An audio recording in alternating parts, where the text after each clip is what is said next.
Hello everyone! Magkakat kami ngayon ng Vasilopita or this is traditional way every New Year here in Greece na magkat ng Vasilopita. So, in English ito yung Agyo Vasili sa Santa Claus cake. This is a cake. Actually, meron ding pie. So, ang binili namin is cake. So, this is Santa Claus cake. So, sa loob ng cake nito ay may coin.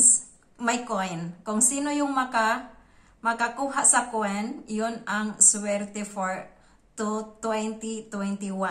Ganon lang siya kasimple. Every year, ganito talaga ang tradition dito sa Greece na may Vasilopita. Vasilopita silang ikakat every New Year. So ngayon, ikakat ko yung Vasilopita ko para malaman ko kung sino sa amin dito sa bahay ang maswerte sa taong ito. Okay, suspense. Let's check kung saan natin makikita yung coin. So first, i-ano natin, i-cross natin for 3 times. This is part of the religion to respect.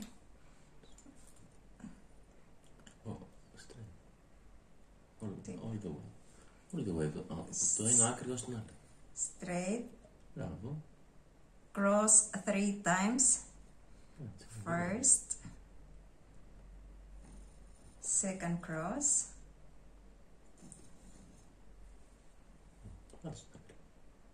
Second cross. And then third cross. Kasi dito kasi sa Greece, pag mag-pray sila is 3 times talaga yung cross nila. So ganito, 3 times yung cross. Now, i-cut natin yung unang piece ng cut natin is for Jesus Christ. Deep cross, deep kofta. This piece is for Jesus Christ.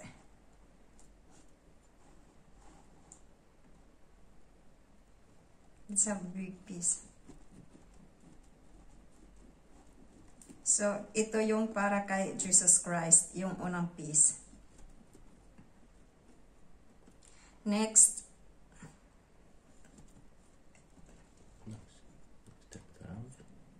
Next piece ay para kay Santa Claus.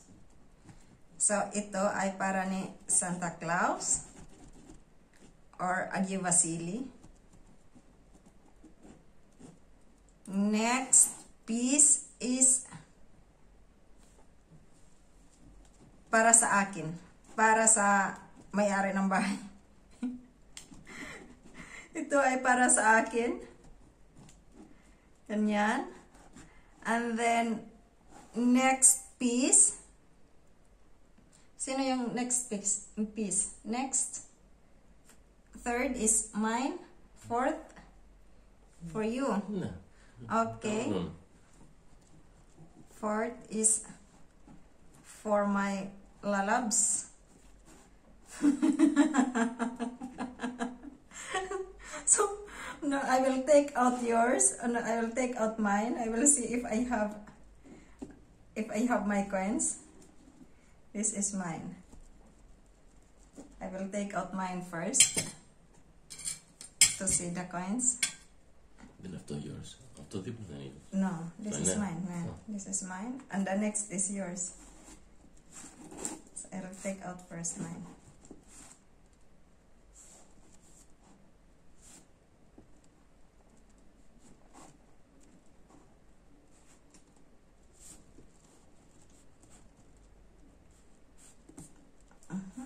I will.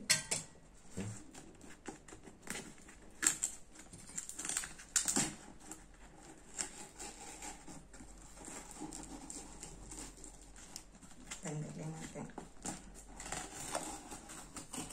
Like this. Hindi makat.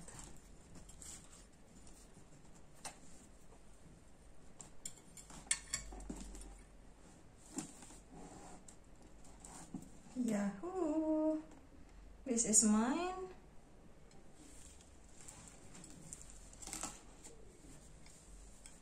What a big piece.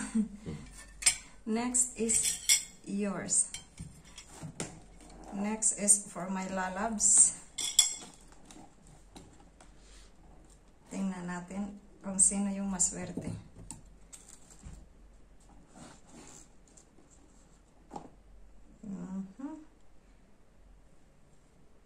And next cut is for my daughter.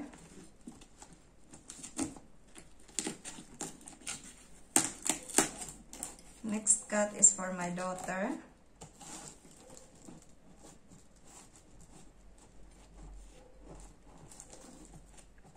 Ito ay para sa anak ko, Maria Nikki. And another cut is for my family left in Philippines.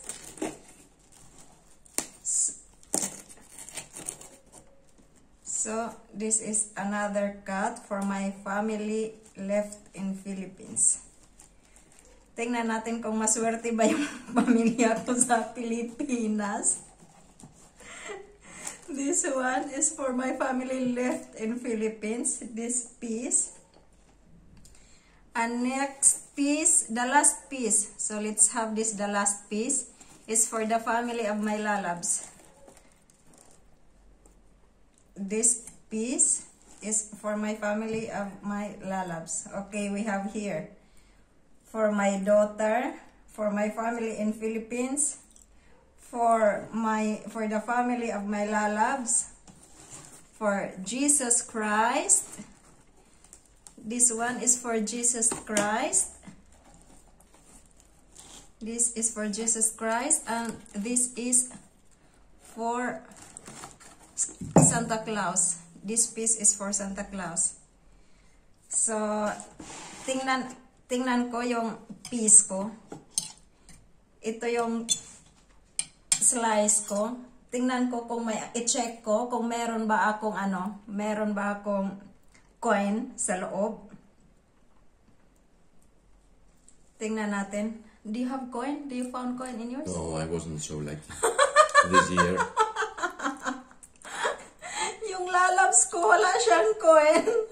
So, tingnan natin saan natin makikita yung coins. Check Yung yours. coin. Ay,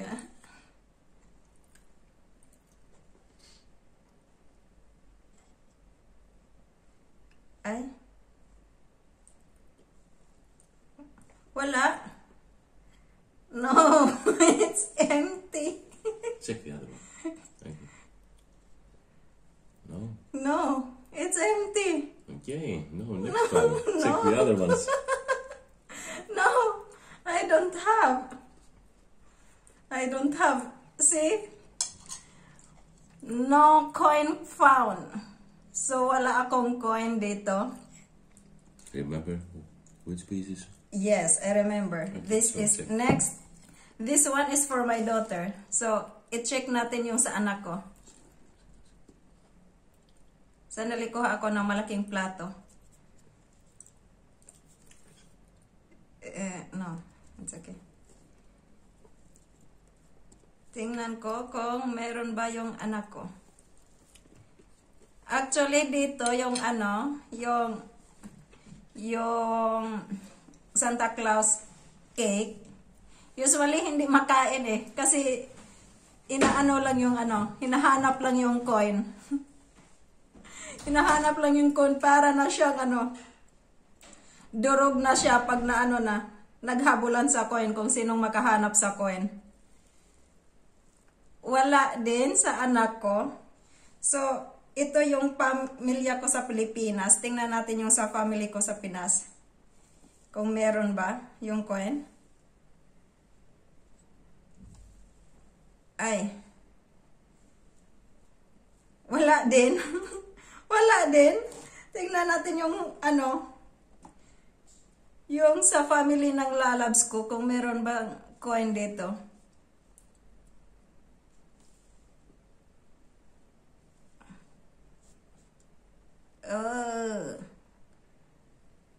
Cannot found the coin. Tingnan natin dito yung kay Jesus Christ.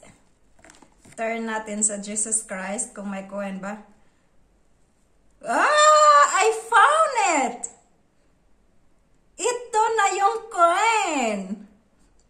Ayan! Nakita na natin yung coin nasa kay Jesus Christ. So this is it. Ito oh. So bad, hindi ko nakuha. Nasa kay Jesus Christ yung unang slice, yung ano. Nasa unang slice. So ito yung ano. Ito yung coin, gold coin siya. Ito, yan, nakita nyo. This is it, the coin. So yung coin, ang maswerte ngayon ay si Jesus Christ. Si Jesus Christ ang nakabunot sa coin na to. Usually yung coin hindi namin itatapon, ikikip namin. Ikikip namin as lucky charm. Kaya marami kaming iniipon every year dito, naiipon yung mga coins. Kalikro niya ang ano, ang nakamarka. Kalikro niya, it means happy year. So ito na yung coin, si Jesus Christ na nakakuha. Pero i-keep namin yan. Ganyan lang. Tingnan mo anong nangyari ng cake. Ganito talaga every New Year. Mag-slice ka ng ano. Mag-slice ka ng Pita. Ganito ang mangyari. Parang hindi mo na makain sa kakahanap ng coin kung sino ang kung sinong nakakuha. Jesus Christ, ganyan na ang hitsura ng cake. Actually, masarap itong cake. Yung cake na to ay may walnuts. Masarap ito. Masarap ito, may walnuts. May walnuts siya.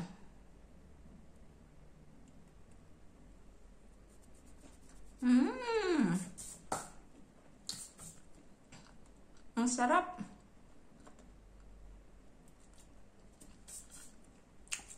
Pero pag yung Pita talaga, yung cake talaga kinakat namin. Hindi siya hindi siya pwedeng itapon for at least many days. So i-keep lang. Nasa sayo na kung kainin mo after some days. Ganyan lang. Happy New Year everyone. Happy New Year. Bye-bye.